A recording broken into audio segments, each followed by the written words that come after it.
Hello friends, welcome back to Atulniya academy. आज हम उपस्थित हैं प्रेजेंट इंडेफिनिट टेंस के पार्ट नंबर 3 को लेकर। अच्छा, ये मत सोचिए कि कितने पार्ट्स आने वाले हैं, क्योंकि पार्ट 2 हो चुके हैं, ये पार्ट 3 है। इसके बाद केवल एक पार्ट और आएगा प्रेजेंट इंडेफिनिट का। फिर सबसे बड़ी बात है कि चाहे जितने पार्ट्स आ जाएं, लेकिन टेंस आपको अनिवार्य रूप से सीखना ही है। अगर आपको इंग्लिश सीखना है तो बिना टेंस के आप कुछ भी नहीं सीख सकते। तो ये मत सोचिए कि पार्ट्स पर पार्ट्स आ रहे हैं लगातार, ठीक है। इसके पहले 2 पार्ट्स हो चुके हैं प्रेजेंट इंडेफिनिट के, उनको अगर आपने नहीं देखा है तो उसको आप मेरे चैनल पे जाके देखिए, तभी ये पार्ट समझ आएगा। नहीं हो सकता है कि अभी आप नए नए हो और ये चैनल आप ये वाला वीडियो डायरेक्ट आप खोलें और फिर कह दें कि नहीं चैनल सही नहीं है, समझ में नहीं आ रहा। तो ऐसा मत करिए, पहले आप इंट्रोडक्शन देखिए टेंस का, फिर पार्ट नंबर 1 देखिए प्रेजेंट इंडेफिनिट पार्ट 2, तब फिर पार्ट नंबर 3 देखिए प्रेजेंट इंडेफिनिट। ठीक है, सबसे पहले हम बात करेंगे, पिछले वीडियो में मैंने क्वेश्चन पूछा था, सीमा रोज शाम को 7 बजे अपनी सहेलियों के साथ उस होटल में चाय पीती है, इसका क्या आंसर होगा। देखिए इसका आंसर क्या होगा। Seema takes tea with her friends in that hotel at 7 o'clock in the evening daily, ये आंसर होगा। अब देखिए यहां पे आप विथ हर फ्रेंड्स को बाद में भी कर सकते हैं। कहने का मतलब है, देखिए एक बार और देख लीजिए, Seema takes tea in that hotel with her friends. अगर किसी ने ऐसा कर दिया, इन दैट होटल पहले कर दिया और विथ हर फ्रेंड्स को बाद में कर दिया तो भी सही है, बस आप टाइम को पहले नहीं कर सकते, ये जरूर ध्यान रखिएगा। तो क्या बन जाएगा, Seema takes tea in that hotel with her friends at 7 o'clock in the evening daily. ये दोनों सेंटेंसेस सही है, चाहे आप जिस प्रकार से करें। चलिए अब हम बढ़ते हैं अपने मुद्दे की ओर। जो आज का हमारा वीडियो है, इसमें आपको बहुत सारी नई नई जानकारियां मिलने वाली है। देखिए कैसे, पहले तो ये समझिए, हमने अफर्मेटिव सीख लिया है पिछले वीडियोस में। सीखना कैसे है हमें, पहले अफर्मेटिव, फिर निगेटिव, फिर इंट्रोगेटिव निगेटिव। हमारा अफर्मेटिव कंप्लीट हो चुका है। अब हम आज की वीडियो में सीखेंगे क्या, निगेटिव। निगेटिव मतलब क्या, जिसमें सेंटेंस में नहीं आएगा, बार बार नहीं आएगा। देखिए, रात में वर्षा नहीं होती है, वह मेरी मदद नहीं करता है, राम और श्याम मुझे नहीं समझते हैं। मतलब हर सेंटेंस में क्या आएगा, नहीं आएगा। ये जरूर ध्यान रखिएगा कि टेंस नहीं बदल रहा है, टेंस प्रेजेंट इंडेफिनिट ही है, टेंस नहीं है, टेंस नहीं बदल रहा है। देखिए सब में लास्ट में ता है, ता है, ता है, ता है, मतलब सेंटेंस बदल रहा है। अब उसी में आ जाएगा नहीं, बाकी ता है, ती है, ते है, पहचान वही है, चल प्रेजेंट इंडेफिनिट ही रहा है। ठीक है, उम्मीद है समझ आ रहा होगा। चलिए रूल देखिए, सबसे पहले आएगा सब्जेक्ट, सब्जेक्ट आप जानते ही हैं। फिर आएगा डू या कि डज। अब ध्यान दीजिएगा, इसी को कहते हैं हेल्पिंग वर्ब। क्या कहते हैं, हेल्पिंग वर्ब। हिंदी में इसको क्या बोलते हैं, सहायक क्रिया। मतलब प्रेजेंट इंडेफिनिट की कोई अगर आपसे हेल्पिंग वर्ब पूछे या कि सहायक क्रिया पूछे तो आप बताइए डू डज। ठीक है, अब डू डज कहां यूज करते हैं ये मैं बताऊंगा, कहां डू यूज करते हैं, कहां डज यूज करते हैं। फिर आएगा क्या, नॉट आएगा, फिर आएगा वर्ब का फर्स्ट फॉर्म, फिर आएगा ऑब्जेक्ट, फिर आएगा ईटीसी। चलिए हम सेंटेंसेस की ओर बढ़ते हैं। पहले देख लीजिए डू डज लगेगा कहां, ही सी इट नेम सिंगुलर के साथ लगाना है डज। ये लाइन आप याद कर लीजिए, क्या, ही शी इट नेम सिंगुलर, जहां एस एस लगाते थे अफर्मेटिव में, वहां क्या लगाना है, डज लगाना है। आई और प्लूरल के साथ लगाना है डू। क्लियर है, ठीक है। चलिए हम अपना पहला सेंटेंस बनाते हैं। चलिए देखिए, रात में वर्षा नहीं होती है। सबसे पहले देखिए पहचान, ता है, ती है, ते हैं, ठीक है, आ रहा है, ती है, और नहीं भी आ रहा मतलब ये निगेटिव का रूल लगाना है, हमें लगा दीजिए। सबसे पहले सब्जेक्ट आएगा। अब इसमें नई चीज बताया, आज की वीडियो में आपको बहुत सारी नई चीजें मिलने वाली है। तो चलिए आप, सबसे पहले सब्जेक्ट आएगा।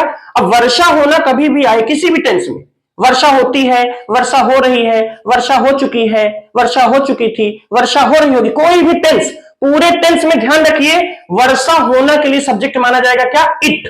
सबसे पहले क्या आएगा, सब्जेक्ट, सब्जेक्ट है इट, लगा दीजिए इट।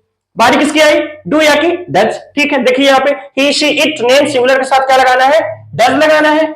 इट के साथ क्या लगाना है, डज, लगा दीजिए डज।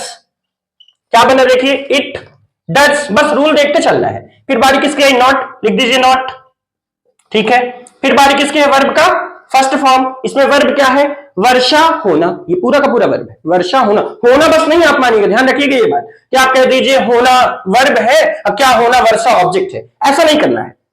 वर्षा होना ये पूरा का पूरा क्या है, वर्ब है हमारा। अब वर्षा होना होता है रेन, यानी लिख दीजिए रेन।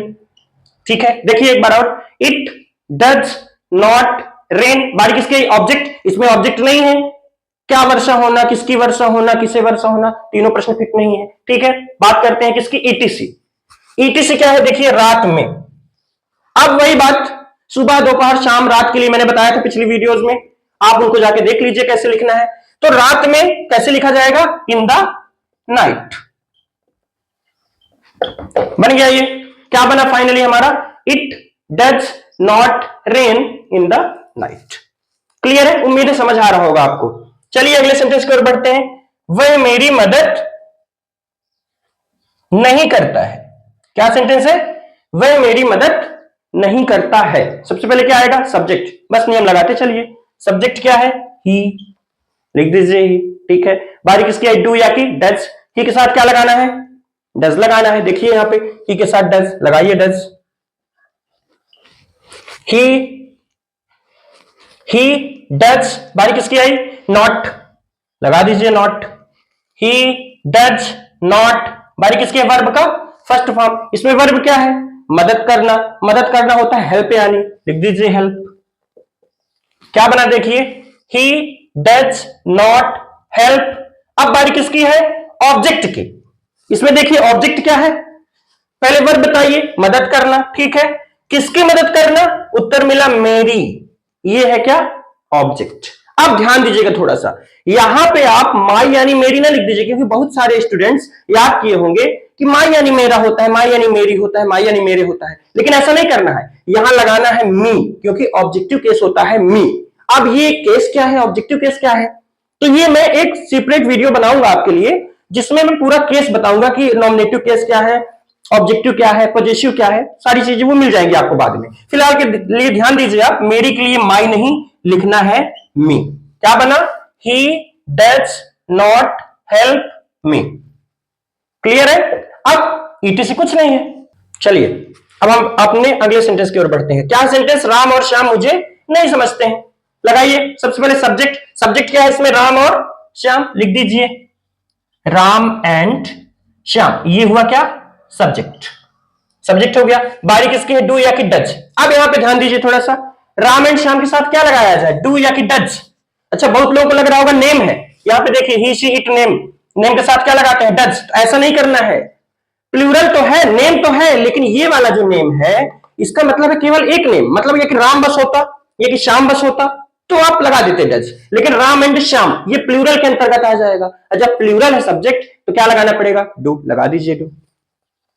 क्या बना देखिए, राम एंड श्याम डू, बारी किसकी है, नॉट, लिख दीजिए नॉट, नॉट। क्या बना, Ram and Shyam do not, बारी किसकी है, वर्ब का फर्स्ट फॉर्म। वर्ब क्या है, समझना। अब समझना को इंग्लिश में क्या कहते हैं, अंडरस्टैंड, लिख दीजिए अंडरस्टैंड।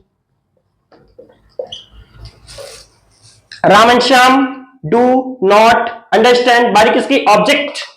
अब देखिए वर्ब है समझना, तो क्या समझना, किसे समझना, किसकी समझना, क्या इसमें कौन सा प्रश्न फिट है, किसे समझना, तो किसे समझना, मुझे, तो ये हो गया हमारा object. Ram and Shyam do not understand me, ET से कुछ है क्या, कुछ नहीं बचा। क्लियर, सेंटेंस यहां पे कंप्लीट हो जाता है। चलिए हम अपने अगले सेंटेंस की ओर बढ़ते हैं। क्या सेंटेंस है, हम कार से स्कूल नहीं जाते हैं।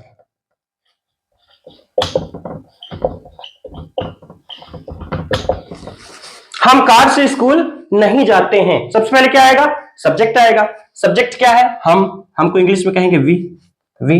बारी किसकी आई, डू या डज। अब मैंने बताया था वी यू दे हमेशा क्या माने जाते हैं, प्लूरल माने जाते हैं, तो प्लूरल के साथ क्या लगाना है, देखिए यहां पे डू लगाना है, लिख दीजिए डू। क्या बना, वी डू, बारी किसकी आई, नॉट, लिख दीजिए नॉट। वी डू नॉट, बारी किसके है, वर्ब का फर्स्ट फॉर्म। वर्ब क्या है, जाना, जाना होता है गो यानी, ठीक है। अब यहां पे एक चीज, नई चीज, अच्छा ये टेंस का स्टार्टिंग पार्ट चल रहा है, तो अभी आपको बहुत सारी नई चीजें मिल रही हैं, तो ये चीजें आप ध्यान देते चलिएगा, आगे चल के धीरे धीरे समझ आने लगेगा। देखिए वी डू नॉट गो, अब कहीं भी आने या जाने के लिए, मतलब कम और गो, इनके साथ हमेशा कहीं भी आने या जाने के लिए आपको लगाना है क्या, टू। अब कहां जाने की बात है, स्कूल, तो लिख दीजिए स्कूल। उम्मीद है ये समझ आ रहा होगा, कहीं भी, चाहे यहां कम हो जाए चाहे गो हो जाए, आपको क्या लगा देना है उसके साथ, टू लगा देना है। तो क्या बना, we do not go to school. अब ऑब्जेक्ट नहीं है क्योंकि गो के साथ ऑब्जेक्ट मिलेगा नहीं। अब ईटीसी की बारी आ गई। ईटीसी क्या बच रहा है, देखिए कार से। अब यहां पे फिर नई चीज, मैं बोला आपको बहुत सारी नई चीजें आज मिलने वाली हैं। तो कभी भी ये बात, ये सूत्र ध्यान रखिएगा आप, ये फार्मूला क्या, कभी भी सेंटेंस में आ जाए कार से, बस से, जीप से, ट्रेन से, साइकिल से, बाइक से, किसी भी यातायात के साधन से, तो आपको लगा देना है उसके ठीक पहले बाई। मतलब by car, by bus, by jeep, by train, by plane, ऐसे। ठीक है, तो यहां पे क्या हो जाएगा, बाई कार। क्लियर है, ध्यान रखिएगा बाई आकार मत करिएगा, नहीं गलत हो जाएगा। क्योंकि बहुत सारे स्टूडेंट्स ऐसा कर देते हैं, बाई आकार, बाई अ बाइक, ऐसा नहीं करना है, बाई कार। क्लियर। चलिए हम अपने अगले सेंटेंस की ओर बढ़ते हैं। सेंटेंस क्या है हमारा, तुम अपना काम समय पर नहीं करते हो। लगाइए सब्जेक्ट, सब्जेक्ट क्या है, यू, सब्जेक्ट हो गया। बारी किसकी है, डू या डज। यू प्लूरल है, क्या लगाएंगे, डू लगाएंगे। तो यू डू। बारी किसकी है, not, not. You do not verb का फर्स्ट फॉर्म। वर्ब क्या है इसमें, करना। करना का यानी होता है डू यानी करना।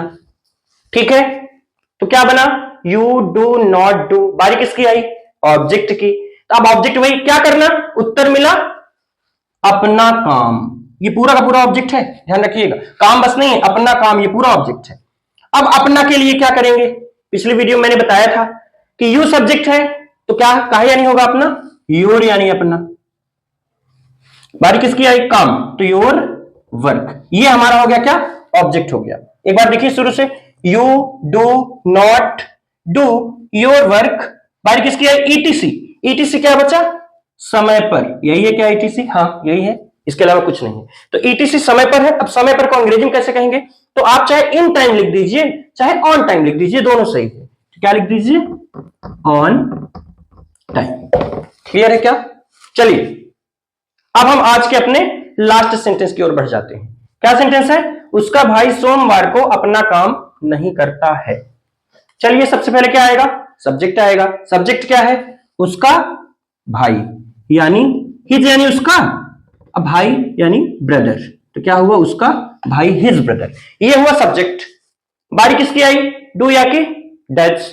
तो भाई एक ही है, सिंगुलर, सिंगुलर के साथ क्या लगाएंगे, डज लगाएंगे। लगा दीजिए डज। ठीक है, बस नियम लगाते चलिए आप। His brother does not, not लिख दीजिए। His brother does not.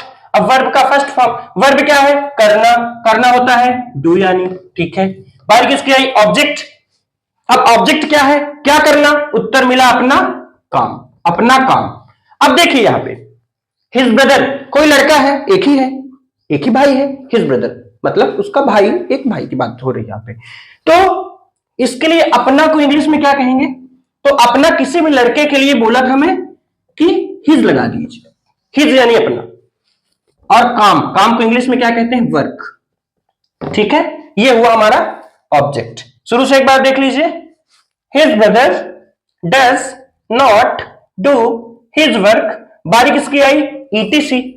Etc इसमें क्या है, सोमवार को। अब फिर नई चीज एक मिल रही है आपको, क्या, कभी भी सोमवार को, मंगलवार को, बुधवार को, गुरुवार को, कोई भी दिन का नाम रहे तो उसके ठीक पहले आप ऑन जरूर लगाइए, नहीं गलत हो जाएगा सेंटेंस। क्या लगाना है, ऑन लगाना है। ऑन क्या है, सोमवार ना, तो मंडे लिख दीजिए, मंडे। क्या बना फाइनली हमारा sentence, his brother does not do his work on Monday. Clear है, ठीक है। देखिए एक नई चीज समझ लीजिए थोड़ा सा, यहां पे जहां जहां डज नॉट है उसको आप कर सकते हैं क्या, डजेंट। क्या कर सकते हैं, डजेंट। और जहां जहां डू नॉट है उसको आप कर सकते हैं डोंट। क्या कर सकते हैं, डोंट। ये स्पेलिंग है डजेंट की और ये स्पेलिंग है डोंट की। आपने सुना होगा आई डोंट नो, तो वो यही डोंट, मतलब डू नॉट का शॉर्ट फॉर्म डोंट और डज नॉट का शॉर्ट फॉर्म है डजेंट। ठीक है, देखिए मतलब हम यहां पे क्या कर सकते हैं, इट डज नॉट को हम क्या लिख सकते हैं, डजंट लिख सकते हैं। मतलब it doesn't rain in the night. He does not को क्या, doesn't, he doesn't help me. Ram and Shyam do not को क्या, डोंट, तो Ram and Shyam don't understand me. We do not को क्या, don't, we don't go to school by car. You do not को क्या, don't, you don't do your work on time. His brother does not को doesn't, तो his brother doesn't do his work on Monday. मैं बता दूं आपको, speaking में ज्यादातर यही शॉर्ट फॉर्म ही यूज होता है, don't, doesn't, full form use कम होता है। दोस्तों ये वीडियो आपको पसंद आया होगा, अगर पसंद आया हो आपको वीडियो तो आप चैनल को सब्सक्राइब कीजिए, शेयर कीजिए, लाइक कीजिए। मिलते हैं नेक्स्ट वीडियो में। नेक्स्ट वीडियो में मिलेंगे किसके साथ, इंट्रोगेटिव के साथ। अगली वीडियो में आपका प्रेजेंट इंडेफिनिट टेंस कंप्लीट हो जाएगा। तब तक के लिए थैंक यू, बाय।